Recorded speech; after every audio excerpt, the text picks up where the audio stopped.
Hello dear students, कैसे हैं आप लोग। आई होप कि आप लोग बहुत अच्छे होंगे और आपकी प्रिपरेशन भी बहुत अच्छी चल रही होगी। जितने भी लोग एसएससी सीएचएसएल की तैयारी कर रहे हैं उसका फाइनल नोटिफिकेशन आ चुका है 8 तारीख को, यानी कि 8 अप्रैल को। तो चलिए समझते हैं कि कब से इसका एग्जाम फॉर्म भरा जाना है, कितना इसकी एज लिमिट होनी चाहिए, सिलेबस क्या क्या रहेगा और आपके एक्सपेक्टेड एग्जाम डेट कौन सा रहेगा। टीयर 1 टीयर 2 दो स्टेज में होते हैं इसके एग्जाम्स। तो ये सारे एग्जाम्स कब कब होने वाले हैं इसका पूरा डिटेल नोटिफिकेशन आज समझते हैं। चलिए देखिए ध्यान से। नोटिफिकेशन आया है 8 तारीख को, ठीक है।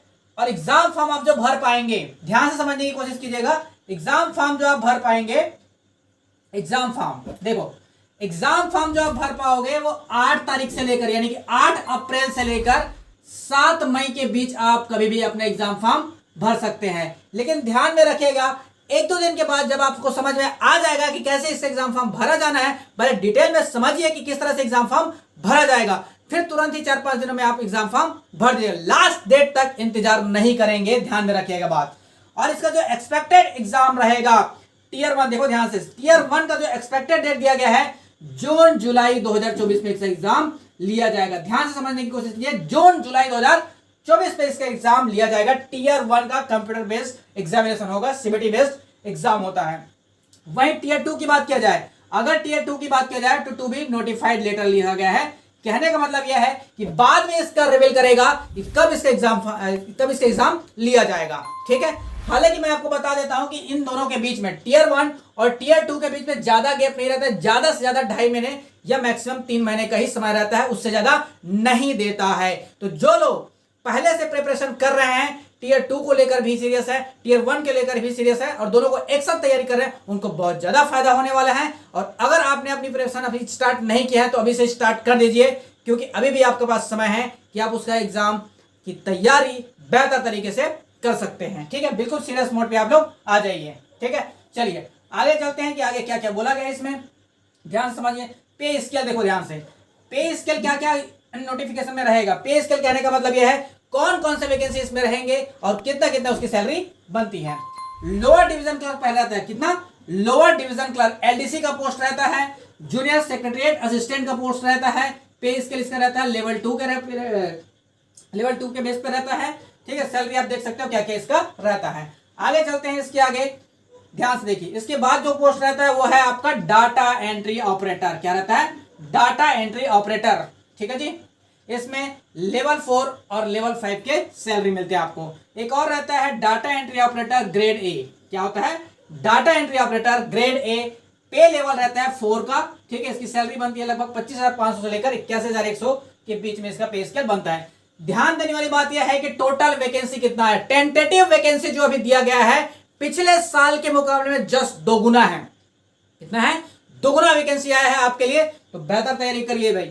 देखो ध्यान से, टेंटेटिव वैकेंसी जो दिया गया है आपको 3712, कितना दिया गया है, 3712, यानी कि 3712 टोटल वैकेंसी आपके पास रहेगा। आपके पास कितना, 3712 वैकेंसी के साथ इस बार लाया गया है। जो आप देख सकते हैं नया वेबसाइट, ध्यान रखना नया वेबसाइट दिया गया है sscgoe.in, यानी कि sscgovernment.in। इस साइट पर जाकर आप इसका एग्जाम फॉर्म जो है फिलअप कर सकते हैं। क्या, एग्जाम फॉर्म फिलअप कर पाएंगे, ठीक है। आगे चलते हैं, इस नोटिफिकेशन में और क्या चीजें हैं आपके जानने के लिए। रिजर्वेशन आपको पता है, जो हर साल इसका नोटिफिकेशन आता है और पूरा कॉपी पेस्ट रहता है, ज्यादा भी समझने की जरूरत नहीं है इसको। जो मेन बातें हैं मैं आपको बताते चलता हूं, ध्यान में रखिएगा इन चीजों को, ठीक है। रिजर्वेशन के बारे में ज्यादा कुछ समझने की जरूरत नहीं है, ठीक है। रिजर्वेशन क्या मिलता है, ST/SC को 5-5 साल मिलता है और OBC को 3 साल का एज रिलैक्सेशन वगैरह रहता है, ठीक है। ये रिजर्वेशन की बात है। इसके बाद बात करते हैं कौन कौन जो है इसके एग्जाम फॉर्म भर सकते हैं। तो एग्जाम फॉर्म भरने के लिए जो है देखो, नेशनलिटी कौन कौन, इंडिया के हैं, नेपाल के हैं, भूटान के हैं, ये सब इसके एग्जाम फॉर्म भर सकते हैं, ठीक है। ध्यान से देख सकते हैं। ऑलरेडी मैंने क्या किया है, ये जो नोटिफिकेशन उसको टेलीग्राम ग्रुप में चैनल में डलवा दिया गया है, ठीक है। तो ध्यान से इसको भरिएगा और ध्यान से आपको समझिएगा। हालांकि उतना पढ़ने की आपको जरूरत नहीं रहता है पूरा नोटिफिकेशन को, क्योंकि भाई 80-85 पेज या 100 पेज का इसका पूरा नोटिफिकेशन रहता है, उसको कितना पढ़ते रहोगे, ठीक है। मेन जो बात है मैं आपको ऑलरेडी बता रहा हूँ, ठीक है। तो अगर फिर भी आपको अगर जानना है तो आप मेरे टेलीग्राम चैनल पे आप जा सकते हैं, विक्रम देवगन मैथ्स के नाम से है टेलीग्राम ग्रुप। उसमें जाकर आप देख सकते हैं पूरा डिटेल नोटिफिकेशन, ठीक है। बाकी उसको उतना जानने की जरूरत नहीं है। आगे बढ़ते हैं। एज लिमिट, एज लिमिट में क्या है, एज लिमिट की बात किया जाए तो 18 से 27 साल का एज होना चाहिए, ठीक है, जो इसका फॉर्म भर सकते हैं। कितना, 27 साल इसका मैक्सिमम दिया गया है। हालांकि एज रिलैक्सेशन भी आपको मिलता है, जैसे आप देख पा रहे हो।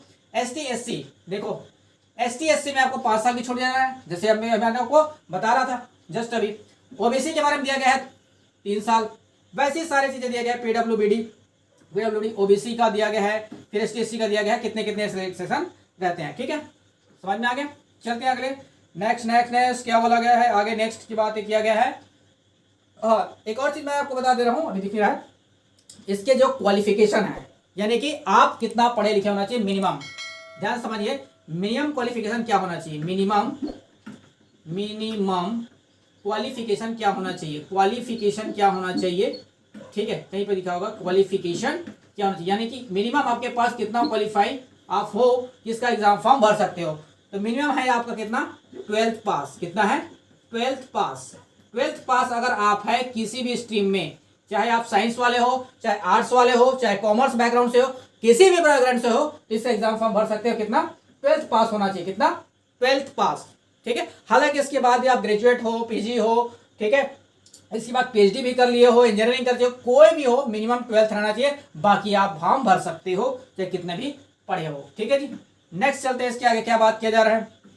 ये तो पूरा आपका एज रिलैक्सेशन है, एक्सप्लेनेशन, इसमें कोई काम की चीज़ें नहीं है। आगे बढ़ते हैं, नेक्स्ट आगे आपका कोई चीज़ें नहीं है, नेक्स्ट आगे बढ़ते हैं, ठीक है। ये सब आपके जानने की ज़्यादा चीज़ें नहीं है, हालांकि बहुत ज़्यादा एक्सप्लेन किया जाता है। आपके लगभग कितने पेज का, देखो ये दिया गया है, इसेंशियल क्वालिफिकेशन कितना होना चाहिए, एजुकेशनल क्वालिफिकेशन कितना होना चाहिए, ये भी आपको यहाँ पर दिया गया है, ठीक है। क्या दिया गया है, for data entry operator DO के ग्रेड के लिए, ग्रेड A के लिए ministry of consumer affairs, food and public distribution and ministry of culture, कितना होना चाहिए, देखो ध्यान से, 12th पास, कितना दिया गया है, 12th पास, 12th स्टैंडर्ड पास इसमें होना चाहिए, कितना, 12th स्टैंडर्ड इसमें होना चाहिए, आपको मैं पहले ही बता चुका हूँ, ठीक है। सभी में देखो 12th पास इसका होना चाहिए। और रिकॉग्नाइज यूनिवर्सिटी से क्या होना चाहिए, आपका यूनिवर्सिटी या बोर्ड से आपका 12th पास होना चाहिए। बाकी वही दिया गया है, 12th स्टैंडर्ड में ही होना चाहिए, बाकी कोई खास चीजें नहीं है, ठीक है।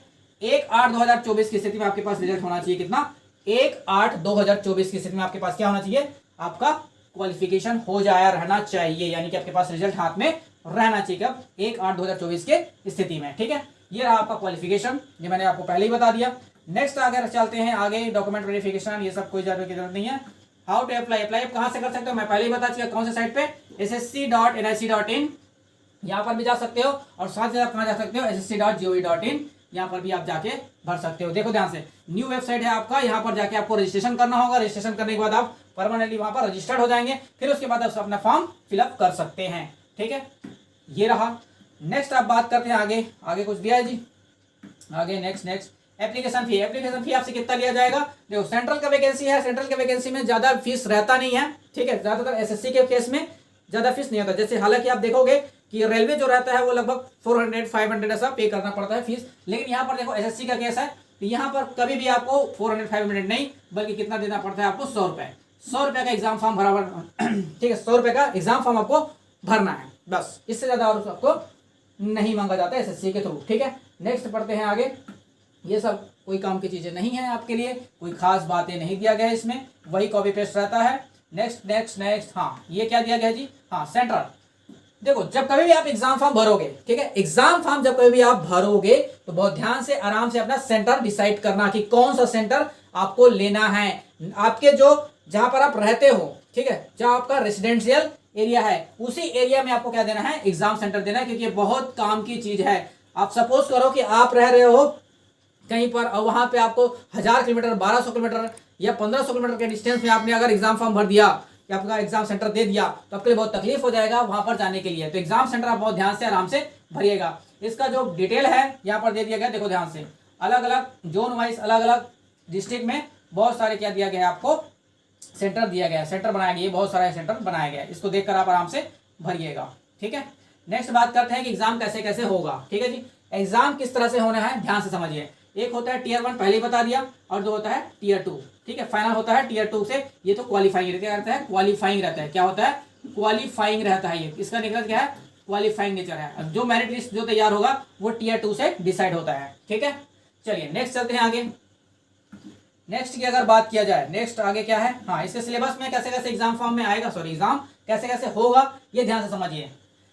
स्कीम ऑफ टीयर 1, टीयर 1 कैसे दिया जाएगा ध्यान से समझने की कोशिश करिए। फर्स्ट इंग्लिश लैंग्वेज रहेगा जो कि 25 क्वेश्चन रहेंगे और सबके कितने होंगे, 2-2 मार्क्स से रहेंगे, तो टोटल मार्क्स कितने हो जाएंगे 50 के। भाई 25 क्वेश्चन रहेंगे सभी में, 25 25 25 और सभी एक क्वेश्चन रहेगा 2 मार्क्स के, तो टोटल हो जाएंगे कितने 50 50 50। ठीक है, इंग्लिश लैंग्वेज रहेगा, जनरल इंटेलिजेंस रहेगा यानी कि रीजनिंग, इसी को बोला जाता है रीजनिंग बोला जाएगा इसी को। उसके बाद है क्वांटिटी एप्टीट्यूड, यही मैथ्स है। ठीक है, फिर उसके बाद है जनरल अवेयरनेस, ये क्या है जीके का पोर्शन रहेगा। ठीक है, 25 25 25 हर एक क्वेश्चन रहेगा 2-2 मार्क्स के, तो कितने हो जाएंगे 50 50 50 50, यानी टोटल जो हो जाएंगे 100 क्वेश्चन रहेंगे आपके पास। ठीक है, 100 क्वेश्चन और 200 मार्क्स के रहेंगे, कितने 200 मार्क्स के रहेंगे। समय आपको जो दिया जाएगा वो 60 मिनट का दिया जाएगा, कितना 60 मिनट का दिया जाएगा। साथ साथ एक और चीज इसमें बता देता हूं कि इसमें जो माइनस मार्किंग में लिया जाएगा, माइनस कितना है 0.5 इसमें काट लिया जाएगा, कितना 0.5 काट लिया जाएगा। अगर आप किसी आंसर का किसी क्वेश्चन का आंसर अगर आप गलत देते हो तो कितने मार्क्स काट लिए जाएंगे, 0.5 मार्क्स आपके काट लिए जाएंगे। ठीक है, और मिलेगा 2 नंबर। ठीक है, चलिए नेक्स्ट चलते हैं टीयर 2 की तरफ। टीयर 2 क्या है भाई, देखो ध्यान से।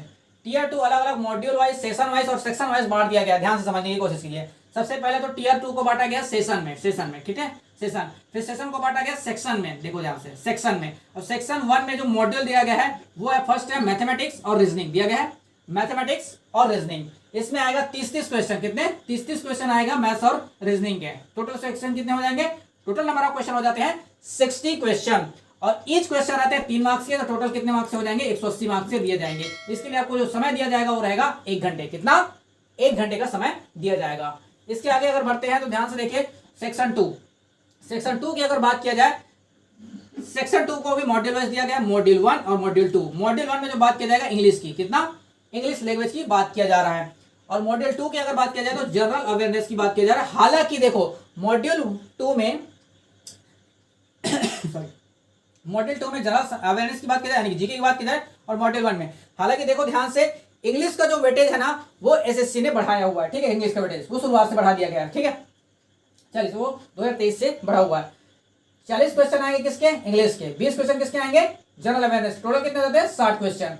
ईच क्वेश्चन कितने मार्क्स है, 3 मार्क्स है। Total number of total marks कितने हो जाएंगे 180 नंबर के। ठीक है, टोटल 180 नंबर के। ठीक है, इसके लिए जो समय दिया जाएगा, ठीक है इसके लिए जो समय दिया जाएगा ध्यान समझने की कोशिश कीजिए। टोटल जो समय दिया जाएगा, यहाँ पर एक और चीज दिखाओ, इसके लिए 20 मिनट का समय दिया जाएगा। 20 minute for candidate eligible for, ये किसी और के लिए है। ठीक है, 20 मिनट के लिए यहाँ पर ध्यान से देखते हैं। 1 आवर फॉर ईच सेक्शन। ठीक, ईच सेक्शन के लिए 1 घंटा दिया जाएगा, यानी कि इस सेक्शन के लिए भी 1 घंटा, मैथ्स रीजनिंग के लिए भी 1 घंटा दिया जाएगा। ठीक है, ध्यान समझिए, मैथ्स रीजनिंग के लिए भी 1 घंटा रहेगा और इंग्लिश और जनरल अवेयरनेस के लिए भी 1 घंटा रहेगा। अलग से जो कंप्यूटर बेस लेगा, ठीक है अलग से जो कंप्यूटर के लिए जो टेस्ट लेगा, वो कंप्यूटर के लिए जो टेस्ट लेगा, ध्यान से देखिए कंप्यूटर के लिए टेस्ट लेगा, वो 15 क्वेश्चन दिया जाएगा और 3 मार्क्स के रहेंगे, यानी 45 सवाल।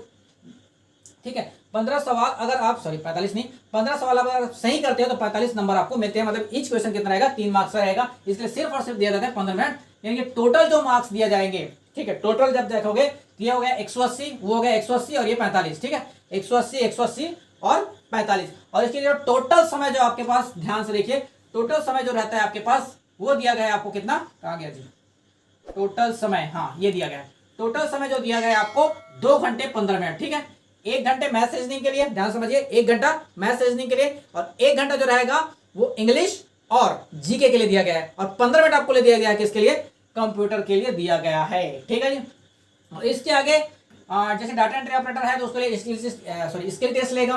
ठीक है, 15 मिनट। ठीक है, देखो बहुत कम समय दिया जाता है, 15 मिनट में आपको स्किल टेस्ट कंप्लीट करना है। स्किल टेस्ट डीओ के लिए भी आपको लिया जाएगा। ठीक है, ये सेशन 2 में दिया गया है। ठीक, इतनी बातें आपके पास रहना चाहिए। ठीक है, जानकारी में बाकी ये सिलेबस दिया गया है, देखो ध्यान से हर एक का एक सिलेबस दिया गया है। देखो हर एक चीज का सिलेबस दिया गया है कि किस तरह से ये सिलेबस काम करेगा। ठीक है, किस तरह से सिलेबस रहेगा, ये देखो indicative syllabus tier 1 English language, इसमें अलग से दिया गया spot the error, fill in the blank, synonyms ये वगैरह दिया गया है। जनरल इंटेलिजेंस भी दिया गया है।